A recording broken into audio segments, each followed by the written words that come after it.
విన్నావుగా వకుల? వాడొచ్చినప్పుడే చెప్పాను, వద్దు ఏదో తేడాగా ఉంది అని. నా కళ్ళకందరూ అలాగే కనపడతారన్నావు. ఇప్పుడు చూడు, నా కళ్ళకు కనిపించింది నిజమైందిగా. సరిత గారు మాట్లాడకు. మీరు ఆడాళ్లేగా. సాటి ఆడదాన్ని మోసం చేయడానికి మనసెలా ఒప్పింది? అసలు నిన్ను తన్నాలే పట్టుకుని. అమ్మా నువ్వు నార్మే. ఏంటి అద్యా ఇది? వాళ్ళంటే ముక్కు మొహం తెలియని వాళ్ళు. మీ అమ్మ గురించి పూర్తిగా తెలిసిందానివి నువ్వే ఇలా చేస్తే ఎలా? తనకున్న ఒకే ఒక్క నమ్మకం నువ్వు అందరిలాగానే అనిపించావు కదా. అయినా మిమ్మల్ని అనాలి. ఏం పెంపకమో ఏమో. పెంపకం గురించి ఎందుకండి? ఏ అంత రోషం పొడుచుకొచ్చింది? చేసే ముందుండాలి. ఎందుకు అలా మాట్లాడుతున్నారు? ఇంకా మాట్లాడుతున్నాను, సంతోషించండి. అక్క ఇదంతా మనకు అవసరం, పద వెళ్దాం. ఇంకా నుంచున్నారే, పదండి. సిగ్గుండాలి. అమ్మా ఆగమ్మా. ఏ ఏ ఆగు. నువ్వు అరిచి గోల చేసేంత ఘోరం ఏం జరిగిపోలేదు ఇక్కడ. ప్రేమించిన అమ్మాయి కోసం వచ్చాడు, అంతేగాని ఎవరినైనా మోసం చేశాడా? ఎవరితోనైనా తప్పుగా ప్రవర్తించాడా? తప్పుగా చూపైనా చూశాడా? వాడికిడికి రావడం వల్ల ఎవరికైనా మంచి జరుగుంటుంది తప్ప నష్టం ఏం జరగలేదు. వకుల, పిల్లలిద్దరూ మన ఇష్టాలకు గౌరవం ఇచ్చి మన సంతోషం గురించి ఆలోచిస్తున్నారు. ఒక్కసారి వాళ్ళ ఇష్టం గురించే ఆలోచించడంలో తప్పే ఉంది.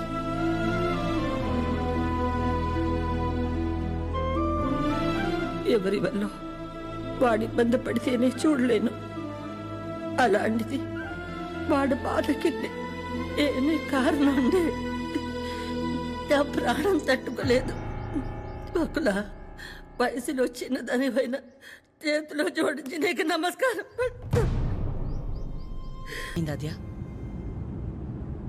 ఏమైందమ్మా? నేనే నీ ప్రపంచం అంటావు కదా. నువ్వెలా ఉన్నా దానికి నేనేగా కారణమవుతాను. మరి నువ్విలా ఉన్నావంటే నాకు తెలియకుండా నేనేదైనా తప్పు చేసి ఉండాలి, లేదా నీ ప్రపంచమైనా మారుండాలి. నా ప్రపంచము మారలేదు, నువ్వే తప్పు చేయలేదు. నీ తర్వాతే నాకు ఏదైనమ్మా. తన ఫ్యామిలీని తీసుకెళ్ళిపోమని చెప్పడానికి చిరుని కలిశాను. మా అమ్మ గురించి నీకు తెలియదన్ను అంటుంటే ఏ ఉందిలే, ఆవిడకి నేను దగ్గరైతే సరిపోతుంది అనుకున్నా. కానీ ఆవిడ నాకు దగ్గరేక తెలిసింది నువ్వే కరెక్ట్ అని. ఒకవేళ ఈ అమ్మ నీ విషయంలో తీసుకురా నిర్ణయం ఏదన్నా తీసుకుంటే ఆ గిల్ట్ని నేను తట్టుకోలేను. అందుకే ఎలా వచ్చాను అలాగే వెళ్ళిపోతాను. ప్రతి మగాడి విషయంలో సమస్య వేరు, పరిష్కారం వేరు. కానీ ఆడదాని విషయంలో సమస్యను అర్థం చేసుకుంటే చాలు, అదే పరిష్కారం.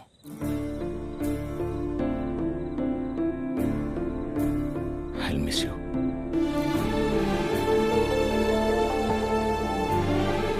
ఎవరన్నా ప్రేమించిన అమ్మాయితో ఐ లవ్ యూ చెప్తారు, కానీ కనీసం ఐ లవ్ యూ కూడా చెప్పకుండా మిస్ యూ చెప్పిన వాడిని నేను ఒక్కడే ఉంటానేమో.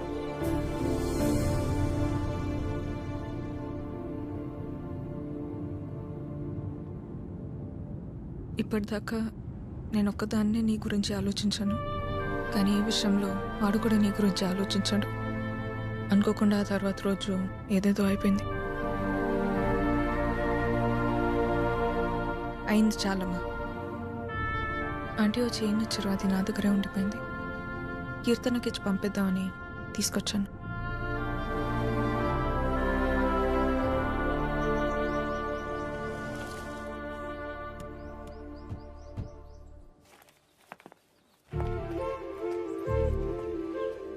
ఏంటి పద్మ? ఎవరు? ఏంటి? ఎందుకు అలా నించుని చూస్తున్నావు? రండి రామ్మా. వెళ్ళి లోపలికి తీసుకురా. నువ్వు వెళ్ళు. ఆ? పద్మా రండి, రామా కూర్చోండి. రా కూర్చో.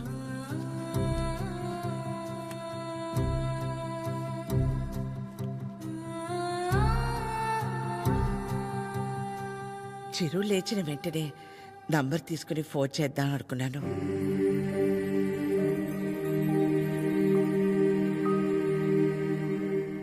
కాఫీ టీ ఏమైనా? పర్లేదు, థ్యాంక్ యూ. ఏమొద్దు. కాఫీ టీ అంటే 10 నిమిషాలు పడుతుంది కదా. ఈ లోపు మనం ఎక్కడ ఏదో అడుగుతామని భయపడుతున్నారు. మనేమి అడగమని చెప్పేసి అది.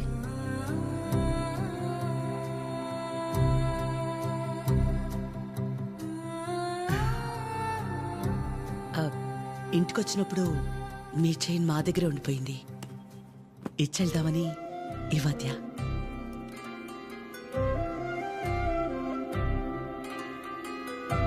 తొందర ఏముంది, తర్వాతైనా ఇచ్చి ఉండొచ్చు కదా. తొందరని కాదు, ఎలాగూ వస్తున్నాం కదా అని. నేను వెళ్తాను అది. పద్మ ఆగు, వాళ్ళు వచ్చారుగా. ఎందుకు అది ఉండి నేనుండబట్లేక ఏదో అంటాను, మళ్ళీ ఏదో అవుతుంది. నా వల్ల అయింది చాలదా? ఏదో బిడ్డవాడు కాబట్టి ఒక మాట కూడా అనలేదు. అదే వాడొచ్చి పద్మమ్మ నేను నీ కడుపున పుట్టుంటే ఇలాగే చేసేదాని వాడిని ఒక్క మాట అనుండే నా ప్రాణం తట్టుకునేదా? అందరి మనసులో ఉన్నదే కదా అది. నేను బయటికన్నాను, అంత మాత్రానికి అన్ని మాటలా? ఆవిడ పేరేంటి? చుట్టూ ఇక్కడ దాకే సగంలో సగం ఉంటుందే. సరితలా మాట్లాడి ఉండకూడదు, తప్పే. నా బాధ సరిత అలా మాట్లాడిందని కాదు, అంత జరుగుతున్నా నువ్వేం మాట్లాడలేదు, అందుకే. ఏం మాట్లాడాలి పద్మ?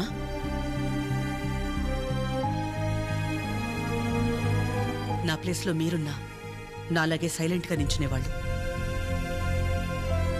మీలా కాదు నా గతం. మీలా ఒకరికి 10 మంది లేరు నా గతంలో. ఓ రోడ్డు దాటాలంటే ముందు చూపు మీద ఆధారపడతాం, తర్వాత వినికిడి మీద ఆధారపడతాం. అదీ లేదంటే సాయం చేయమని ఓ మాట మీద ఆధారపడతాం. ఎప్పుడైతే గౌరవించకపోయినా పర్లేదు, కనీసం ఆడదని గుర్తించడం కూడా తెలియని వాణ్ణి పెళ్లి చేసుకున్నానో చూపు పోయింది. నా బాధ ఇదని ఏడ్చినా మౌనంగా ఉన్న ఇంట్లో వాళ్ల వల్ల వినికిడిపోయింది. సాయం అడుగుదామంటే ఎక్కడ డబ్బు అడుగుతుందేమో అన్న బంధువులు ఒకవైపు, సాయం చేస్తాం మాకేంటి అన్న రాబందులు మరోవైపు.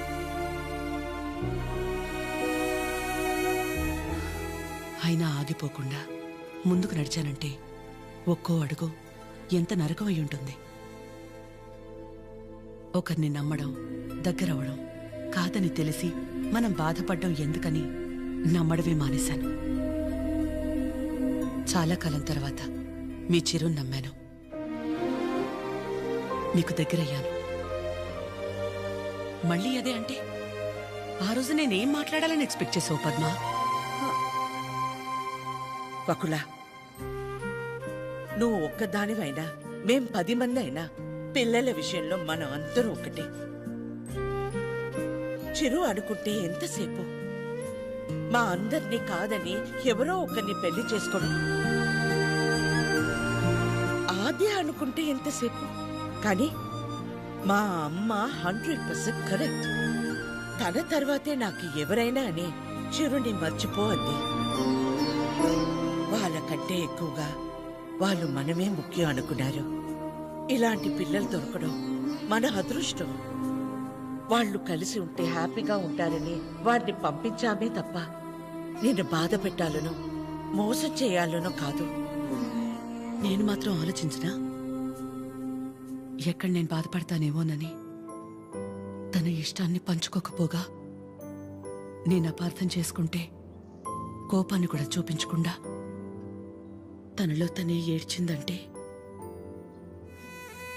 ఎన్ని కష్టాలిచ్చినా దేవుడు నాకు ఇలాంటి కూతుర్ని కూడా ఇచ్చాడని తెలుసుకోవాలనే కదా. అమ్మా ఎందుకమ్మా ఇదంతా ఇప్పుడు? ఆపకాద్య, ఇలాగే కంటిన్యూ అయితే నేను నిన్నమ్మని పిలవాల్సి వస్తుంది.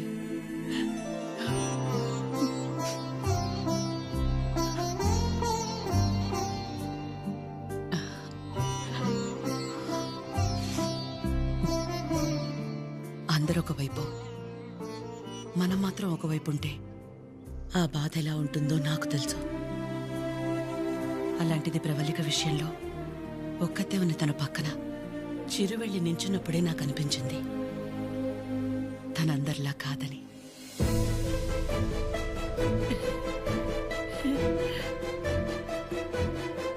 తనంతటి తానొచ్చి మీ అమ్మాయి అంటే ఇష్టం అందుకే ఇదంతా అని చెప్పుంటే ఖచ్చితంగా క్షమించేదాన్ని కాదు.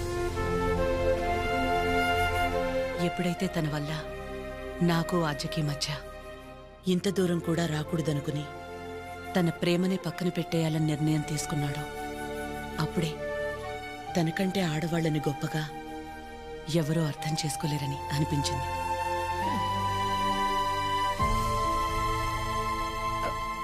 అంత అనిపించిందంటే మా చిరుకి మీ ఆద్యాన్ని ఇచ్చేవచ్చుగా. మీకంటే బాగా చూసుకుంటాం మీ ఆద్యని. చిరు ఆద్య జంట చూడముచ్చటగా ఉంటుంది. పెళ్లి చేసేద్దామండి. వాడు బాధపడితే మేము చూడలేం. ప్లీజ్ ఒప్పుకోండి. బాధ ఏంటండి బాధ? మన అందరం ఇక్కడ నించొని వాడి గురించి ఇంతగా ఆలోచించి ఇంతలా ఎమోషనల్ అయి మాట్లాడుకుంటుంటే వాడు లోపల ప్రశాంతంగా నిద్రపోతున్నాడు. వాడికి ఏం బాధ? మళ్ళీ దీనికి వచ్చింది. ఏ బాధ లేదు, ప్రేమ లేదు. పదమ్మా వెళ్దాం. ఏంటమ్మా అందరం ఒకటయ్యాక ఈ ఆడాళ్ళని ఎవరండి నిద్రపోయింది? ఆ? ఎవరండి నిద్రపోయింది? 4 నెలలైంది నిద్రపోయింది. ఏ ముహూర్తాన్ని చూశాను అప్పటి నుంచి నాకు నిద్రలేదు. కళ్ళేంటి ఎర్రగా ఉన్నాయంటే షాంపూ పడిందని అబద్ధం చెప్పుకుంటూ తిరుగుతున్నాను. చిచి, ఇప్పుడు దాకా నా పెళ్లి కాకపోవడానికి కారణమైన మీరు అందరూ గొప్పోళ్ళు. అసలు పెళ్ళే వద్దని ఈవిడ గొప్పది. ఇదిగో తినుందే, ప్రేమించిన ఏమైపోయినా మా అమ్మే నా సర్వస్వం అనుకున్న తిను ఇంకా చాలా గొప్పది. మీరందరూ గొప్పోళ్ళు, నేను ఒక్కడే తెంగరోని. అరే చిన్నపిల్లోడు అమాయకుడు ఇలా అయిపోయాడని కనీసం కనికరం లేదా మీకు? మీ ఆడాలతో యుద్ధం చేసే అంత శక్తి నాకు లేదు. మిమ్మల్ని అర్థం చేసుకునేంత జ్ఞానం ఏ దేవుడు ఏ మగాడికి ఇవ్వలేదు. ఒకటే అనగలను, ఆడాళ్ళు మీకు జోహార్లు. అతే